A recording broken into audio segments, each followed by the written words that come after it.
Tengan buen día, amigos televidentes, bienvenidos al programa ¿Qué dice la Corte? Hoy tenemos una entrevista muy especial, pues contamos con especialistas de renombre con quienes vamos a conversar sobre el caso Castillo-Páez versus Perú, sentencia de 1997 emitida por la Corte Interamericana de Derechos Humanos, emblemática para el Perú porque constituye la primera sentencia en un caso de desaparición forzada. Buen día a todas nuestras invitadas, les agradezco por su gentileza con el programa.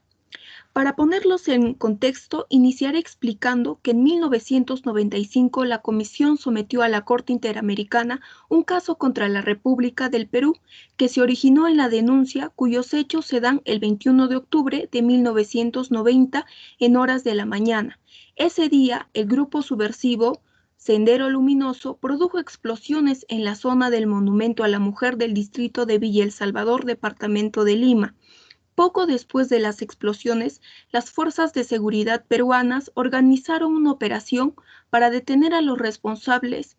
Durante dicha acción, un vehículo patrullero blanco se acercó a Ernesto Rafael Castillo Páez en los alrededores del Parque Central del Grupo 17 del mencionado distrito, de donde bajaron dos policías vestidos con uniformes verde y con boina blanca. Uno de ellos detuvo a Ernesto, quien no opuso resistencia y fue introducido en la maletera del vehículo. Después llegó al lugar otro vehículo policial. Los policías intercambiaron palabras, el segundo vehículo partió del lugar y luego el que llevaba al señor Castillo Páez salió con rumbo desconocido. Los padres de Ernesto iniciaron su búsqueda y al no encontrarlo en las diversas dependencias policiales, interpusieron un recurso de habeas corpus en el 24º Juzgado del Distrito Judicial de Lima, el cual declaró fundada la acción en base del hallazgo de una serie de irregularidades descubiertas que obstaculizaron la investigación. Tramitaron a su vez un proceso por el delito de abuso de autoridad contra varios oficiales de la policía involucrados en la desaparición de Ernesto. Se dictó sentencia en 1991, el cual indicó que no había indicios que demostraran la responsabilidad de los inculpados, ordenándose archivar el caso sin sancionar a persona alguna ni compensar a los familiares de Ernesto. La sentencia fue apelada, pero la Corte Superior de Justicia de Lima la confirmó. Dicho todo esto, la primera pregunta por formularle al especialista Noemí Rodríguez, quien es abogada de la Asociación Pro Derechos Humanos APRODE, es la siguiente. ¿Qué solicitó la Comisión a la Corte Interamericana de Derechos Humanos y cuál fue la respuesta del Estado peruano? Muy buenas noches con todos los presentes en esta reunión y agradecerle de antemano por su invitación. Bueno, respondiendo a la pregunta, lo que va a solicitar la comisión en este caso de Castillo Páez versus Perú, la comisión recibió la denuncia sobre el secuestro y posterior desaparición del señor Ernesto Rafael Castillo Páez y 3 días después vemos que la Comisión Interamericana de Derechos Humanos va a solicitar a la Corte Interamericana de Derechos Humanos que ordene que el Estado peruano debe llevar a cabo las investigaciones necesarias para poder identificar, juzgar y sancionar a los culpables de la desaparición de Ernesto Rafael Castillo Páez, que debe informar sobre el paradero del dicho señor y que deben localizarlo y entregarlo sus restos a sus familiares. También la comisión pide que la Corte declare que el Estado debe reparar plenamente tanto material como moralmente a los familiares de Ernesto Rafael Castillo Páez por el grave daño sufrido a consecuencia de los hechos y que debe compensar, como ya mencioné antes, material y moralmente al doctor Augusto Zúñiga Paz por los daños sufridos que atentaron contra su vida como consecuencia de la defensa del señor Castillo Páez. Además, también solicitó una adopción inmediata de medidas destinadas a garantizar la seguridad de varios testigos presenciales de los hechos y del padre del señor Castillo Páez. Y por último, solicitó que se condenara al Estado peruano al pago de costas del proceso. En cuanto a la respuesta del Estado peruano ante esta solicitud presentada por la Comisión, señaló que no existían evidencias que señalaran que el 21 de octubre de 1990 miembros de la Policía Nacional del Perú detuvieron a Rafael Castillo Páez.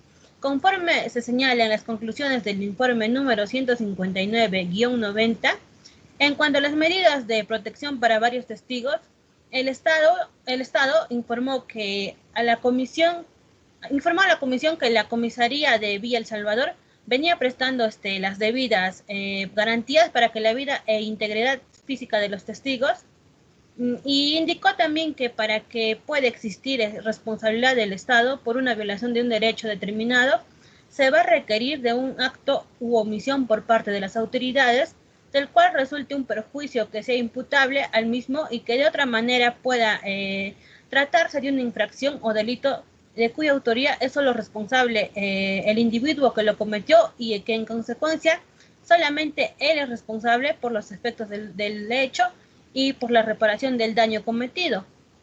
De la misma manera, el Estado peruano alegó que una desaparición no significa necesariamente la muerte de la víctima y que no podía castigar al posible autor de la detención por un delito de asesinato, pues faltaría el cuerpo del delito, cuál es la condición esta condición es exigida por la doctrina penalista. El Estado manifestó que una cosa es la situación misma de hecho de la indeterminación del paradero de una persona y otra cosa muy distinta es la muerte de esta con la lesión del bien jurídico que vendría a ser la vida.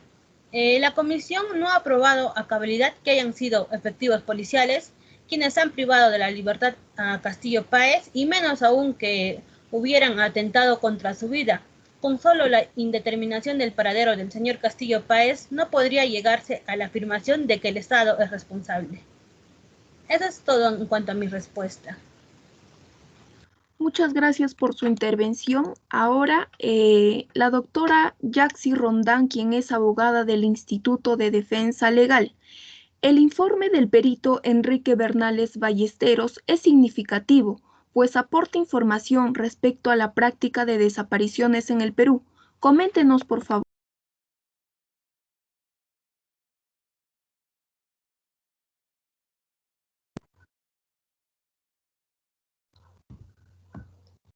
Muy buenas noches. Primero agradecerle por la invitación. Respecto al caso, en efecto, el perito Enrique Bernales Ballesteros declaró en su informe sobre la práctica de desapariciones en el Perú y la situación de violencia en general. Informó sobre sus experiencias en relación con la violencia en el Perú y aportó estadísticas sobre el tema. También mencionó que a partir del año 1989, Sendero Luminoso comenzó a concentrar sus actividades de una manera creciente en Lima, convirtiéndola en un centro de violencia política armada. Relató que la actividad de desaparición de personas comenzó a manifestarse paralelamente a este incremento en la violencia y que existió el mismo patrón de comportamiento que algunos efectivos militares y policiales habían aplicado en el interior y en la ciudad de Lima. Es así que se incrementó el número de desapariciones producidas en dicha ciudad. Además, nos menciona que había una cierta desconfianza hacia la población. El campesinado en el interior y los estudiantes en los centros urbanos y que el Poder Judicial tenía que soportar en ese sentido las presiones de los jefes militares del país. Entre los años 1984 y 1990 se registraron ante la Comisión de Derechos Humanos de las Naciones Unidas 1916 casos de desapariciones forzadas en el Perú y para ello presentó documentos de respaldo. Asimismo, manifiesta que la mayor parte de las denuncias eran presentadas por los familiares de las víctimas, los cuales estaban presentes cuando ocurrieron los hechos y responsabilizaban de estos a los militares o a los policías. También nos dice que Sendero Luminoso era responsable de la desaparición de algunas personas, pero el número mayor de desaparecidos, cuyo nombre es conocido, se apoya en denuncias de familiares que han podido acreditar que la autoría correspondía a los efectivos militares y en una menor proporción a los miembros de la policía. Respecto a ello, la Corte estima como demostrado que durante la época a la que se hace referencia existía parte de las fuerzas de seguridad que consistían en la desaparición forzada de las personas consideradas como miembros de grupos subversivos. Además, dichas desapariciones fueron también realizadas contra estudiantes y que a inicios de los años 90, en ocasiones, las fuerzas de seguridad Introducían a los detenidos en la maletera de las patrullas policiales, como se ve en el presente caso. Bueno, para complementar, recordemos sobre los hechos de la época del terror. Carecía de certeza legal acerca de su ubicación o cuyo paradero era desconocido por sus familiares. Inicialmente no se contaba con una cifra exacta sobre las personas desaparecidas en este periodo, pero se calculaba que serían alrededor de 16.000. Dentro de las principales características de la desaparición de personas, tenemos que, de acuerdo a las denuncias, los principales responsables fueron los miembros de las Fuerzas Armadas. Además, tuvieron un carácter masivo desde el inicio y las instituciones del poder civil del Estado, tanto políticas como judiciales, no ejercieron un control del estricto cumplimiento de las leyes y compromisos internacionales relacionados al uso de la fuerza pública para reprimir a la subversión armada. Eso sería todo. Muchas gracias. Gracias a usted. Efectivamente, la desaparición forzada es un delito de lesa humanidad que no solo atenta contra el ser humano, sino contra toda su familia y quienes lo rodean. La siguiente pregunta va para el especialista en Derecho Constitucional Delis Córdoba. ¿Qué derechos contenidos en la Convención Americana fueron violados en el caso? Un saludo a todos los presentes y agradecer por la invitación. Bien, con respecto a la pregunta, en el hecho se investiga el secuestro y desaparición del señor Ernesto Rafael Castillo Páez por parte de la Policía Nacional del Perú. Con ello se somete este caso a la Corte para analizar si se viola el derecho a la libertad personal en el artículo 7, también el derecho a la integridad personal en el artículo 5, el derecho a la vida que se encuentra en el artículo 4 de la Convención, las garantías judiciales que están en el artículo 8 y la protección judicial del artículo 25. Asimismo, el artículo 1.1 de la Convención. En el proceso, la Comisión aprueba y declara que el Estado peruano efectivamente cometió la violación de esos derechos.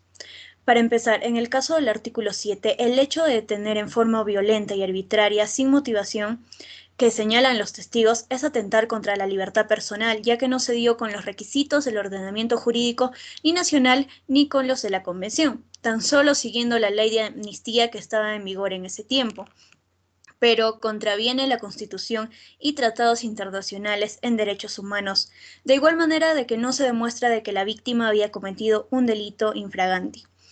En lo que refiere al artículo de la integridad física, se señala en la demanda que fue agredido física y psicológicamente, fue introducido en la maleta del vehículo oficial y de todas maneras el hecho de que se le imponga la comunicación coactiva y desaparición forzada ya es un trato cruel que afecta a la integridad física.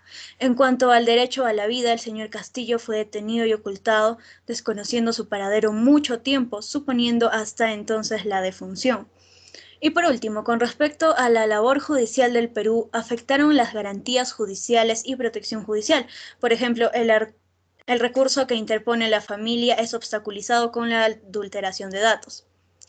Por otro lado, un caso que también agrede el artículo 7 de la Convención se dio en Argentina, el caso número 12167 del señor Hugo Óscar Argüelles versus Argentina. En este caso, como se ha dicho, se viola la libertad personal y el derecho a un juicio justo en los procesos internos llevado adelante contra oficiales militares por el delito de fraude militar. Se viola este derecho personal cuando se mantiene a las víctimas en prisión preventiva por un periodo excesivo, por una ley que favorecía tales actos. Y finalmente se soluciona de una manera amistosa derogando esta ley. Bien, para finalizar, como Faundes Ledesma manifiesta, la libertad personal implica la libertad de movimiento efectiva de la persona.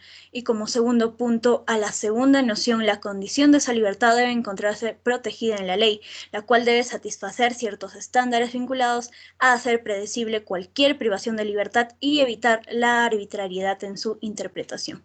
Muchas gracias. Gracias por su intervención. Ahora vamos con la especialista en Derecho Internacional Humanitario, Lorena Gomero. ¿Cómo se pronunció la Corte respecto al argumento del Estado de que la indeterminación del paradero de una persona no implicaba que hubiese sido privada de su vida, ya que faltaría el cuerpo del delito? ¿Y por qué la ineficacia del habeas corpus es imputable al Estado? Muy buenas noches. Primeramente, agradecerle por la invitación. Es un honor siempre contribuir al derecho, ¿no? Bien, respecto a la primera pregunta, la Corte señaló que es inaceptable el razonamiento del Estado, ya que bastaría que los autores de una desaparición forzada ocultasen o destruyeran el cadáver de la víctima, generándose así impunidad absoluta para los infractores, quienes pretenderían borrar toda huella de la desaparición. En cuanto a la segunda pregunta formulada, la ineficacia del habeas corpus es imputable al Estado, pues si bien fue resuelto favorablemente en 2 instancias, no constituyó el medio idóneo para lograr la libertad de Ernesto. Ni mucho menos esto se conoció el paradero de la víctima, ya que las autoridades policiales jamás proporcionaron información sobre su paradero. Se negaron a cooperar con el esclarecimiento de la desaparición, proveyendo a la jueza un registro de detenidos adulterado. Y esto se ve que es una clara obstrucción a la justicia. El Estado no proveyó de un recurso efectivo de la protección judicial a la familia de Ernesto Castillo, pues se ha demostrado en las diversas acciones estatales que impidieron la libertad de la víctima y que provocaron en la última instancia la impunidad. Muchas gracias. Muchas gracias a todas las especialistas.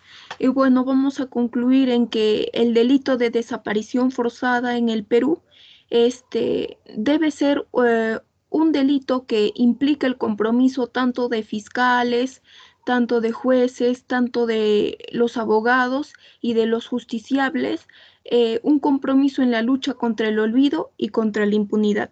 Muchas gracias.